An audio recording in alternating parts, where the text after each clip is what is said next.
बेलाग, कठीण, आव्हानात्मक गडकिल्ल्यांसाठी आपला सह्याद्री जगभर ओळखला जातो. जाज्वल्य इतिहास सांगणारे अनेक लोकप्रिय गड आपलं वैभव जपत अभिमानाने उभे आहेत. त्याचबरोबर असेही किल्ले लक्ष वेधून घेतात जे तुलनेने लहान आहेत, वेगळे आहेत आणि तितकेच महत्त्वाचे आहेत. भले त्यांना भेट देणाऱ्यांची संख्या कमी असेल तरी ट्रेकर्ससाठी मात्र पर्वणी ठरणारे त्यांचं वेगळेपण नावापासूनच सुरू होतं. यावेळचा रेंज ट्रेक अशाच काही किल्ल्यांचा: मृगगड, सरसगड, सुधागड.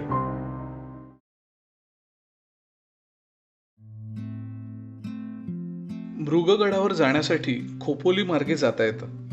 खोपोलीपाली रस्त्यावर परळी हे गाव लागतं. परळी गावातून शेअर गाडीने भेलीव गावात यायचं. इथून मृगगडाचा ट्रेक सुरू होतो. कुठे चालले? माणगाव. शाळेत आलेले? कुठे शाळा? भेलीव मधून या गडावर रस्ता जातो म्हणून त्याला भेलीवचा किल्ला म्हणूनही ओळखतात. किल्ल्याकडे जाताना डांबरी रस्ता सोडून पाय वाटेने चाललोय. वाट मळलेली आहे. पावसामुळे संपूर्ण परिसर हिरवागार झालाय. गच्च हिरवी भातशेती बघताना इतकं फ्रेश वाटतंय. त्यातून जेव्हा वारा वाहत जातो तेव्हा मस्त लाटा तयार झाल्यासारखं वाटतं. पावसाळ्यातला निवांतपणा पावसासारखाच गावात मुरतो. किती वस्ती, केवढी वस्ती गावाबद्दल? 55 घरी. आणि काय ते उद्योगधंदा काय नाही, शेती फक्त. काय पिकतं? काय भातच पिकतं. पहिले नाचण्या वारे करायचो, आता ते काय नाही, फक्त एकच भात. अच्छा. पाऊस पाणी कसं इकडे? पाऊस पाणी यंदा आत्ता पडला, माग असंच, पण आता चांगला पडला. थोड्या गप्पा झाल्या. आता मात्र किल्ल्याची वाट धरायला हवी. वस्तीला उजव्या हाताला ठेवून खडा चढ चढलो. इतर वेळी आपण थोडं लवकर हा टप्पा पूर्ण करू शकतो, पण या दिवसात मात्र निवांत खबरदारीने जायचं. वाटा पायाखालच्या असल्या तरी आता त्या खूपच निसरड्या झाल्या आणि घनदाट झाडीतून जाताना काळजी घ्यावीच लागते. तरी सुद्धा असा ट्रेक हा तितकाच आनंददायी आहे. पावसाळ्यात ट्रेकिंग करायला मला खूप आवडतं. सह्याद्रीचं नेहमीपेक्षा खूपच वेगळं रूप या दिवसांमध्ये दिसतं आणि त्याने आपण मंत्रमुग्ध होतो. त्यातही रायगड जिल्ह्यातला पाऊस म्हणजे निव्वळ वेळ. या जिल्ह्यात मृगगड आहे, सुबक, छोटासा. डोंगराला वळसा मारून किल्ला चढायला घेतलाय आणि पुढची वाट ही डोंगराच्या बेचक्यातून जाते. बेचक्यातून किंवा घळीतून जाणारी ही वाट खूपच अरुंद आहे. जेमतेम एक माणूस कसा बसा जाऊ शकेल इतक्या छोट्या जागेतून जाताना ट्रेकिंगचे स्किल्स वापरूनच वर जायचं. गड तसा लहानसा असला तरी बऱ्यापैकी चालण्याची तयारी ठेवूनच जायचं. मृगगडाचा शेवटचा टप्पा आणि इथून वाट बरीच निमुळती झाली.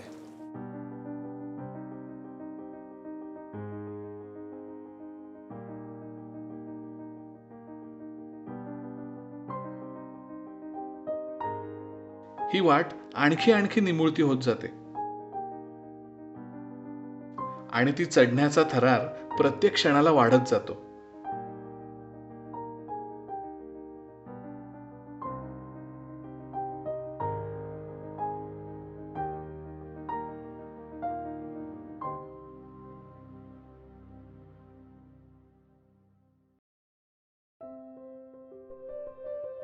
किल्ल्याच्या मागच्या बाजूला गुहा आहे, ती बघूया.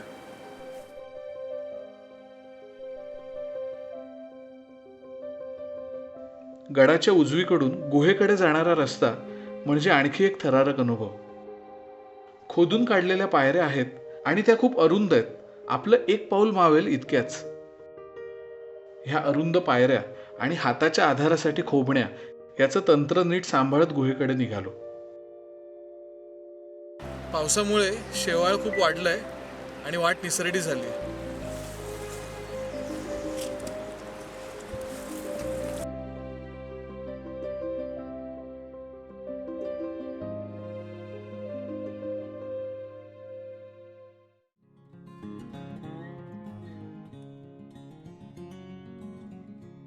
या गुहेत पाण्याचं एक कोरडं टाकं आहे.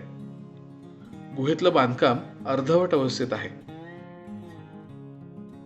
इथे उभं राहून किल्ल्यावरून जो परिसर दिसतो तो विलोभनीय असंच म्हणावं लागेल. इथे उभं राहून आजूबाजूचा प्रदेश न्याहाळू लागलो. ओल्या ढगांचा प्रवास बदलत्या वातावरणाची वर्दी देत होता.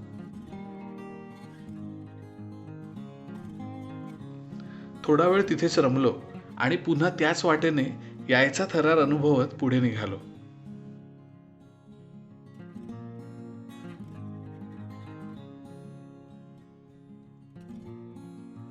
गुहा बघून झाली आहे, आता किल्ल्याच्या माथ्यावरती जाऊया.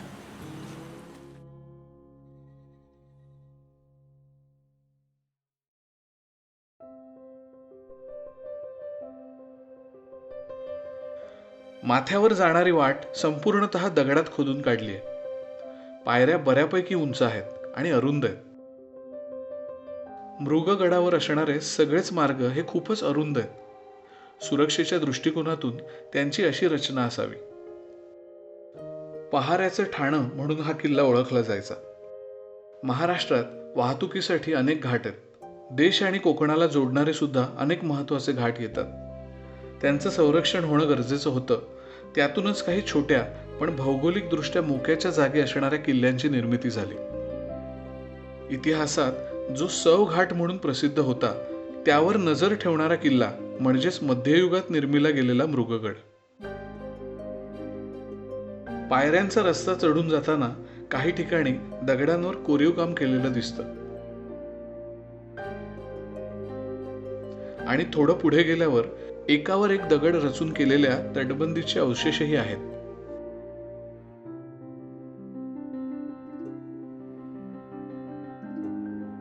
इतर वेळी रौद्र दिसणारे बरेचसे किल्ले या दिवसात एकदम हिरवेगार होऊन जातात.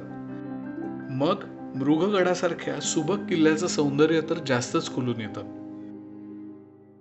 फक्त हे अति वाढलेलं गवत आणि त्यात हरवलेली वाट शोधून काढणं जिकरीचं आहे, पण त्यातही आनंद नक्कीच आहे.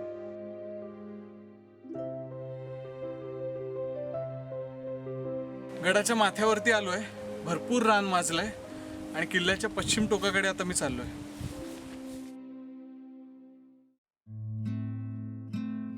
तीन चार सुळक्याच्या रचनेमुळे मृगगड सहज ओळखता येतो आणि त्याचं हे निमुळत होत जाणारं पश्चिम टोक खास वैशिष्ट्य आहे.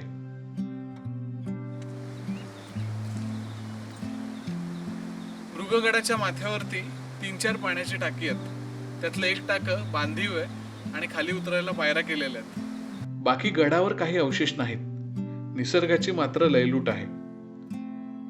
सकाळी जिथून ट्रेकला सुरुवात केलेली ते भेलीव गाव दिसतंय आणि त्याच्या पुढे अंबा नदी. वळसे घेत जाणारी अंबा नदी, तिच्या काठाशी वसलेलं गाव, गच्च हिरवाई, हा अनुभव समृद्ध करणार आहे. पावसाळ्यातले ट्रेक्स आल्हाददायक असतात. निसरडे रस्ते, पाऊस, गार वारा यापासून काळजी घ्यावीच लागते. पण वातावरण इतकं सुंदर असतं. ढगांची सततची ये-जा, सगळीकडेच भरून राहिलेला ओलावा आणि त्यातून त्या परिसराला आलेला निवांतपणा मला खूप भावतो. म्हणूनच गेली काही वर्ष मी ठरवून पावसाळ्यात सह्याद्री फिरतोय आणि सह्याद्री अनुभवतोय. या छोटेखानी गडाची सफर पटकन होणारी आणि त्यात मस्त पाऊस. हा रेंज ट्रेक असाच असणार आहे, जिथे भव्यता, विस्तार यापेक्षा काहीतरी वेगळं आणि तितकंच सुंदर अनुभवता येईल. पुढचा गड छान सुबक बांधणीचा, पालीचा सरसगड.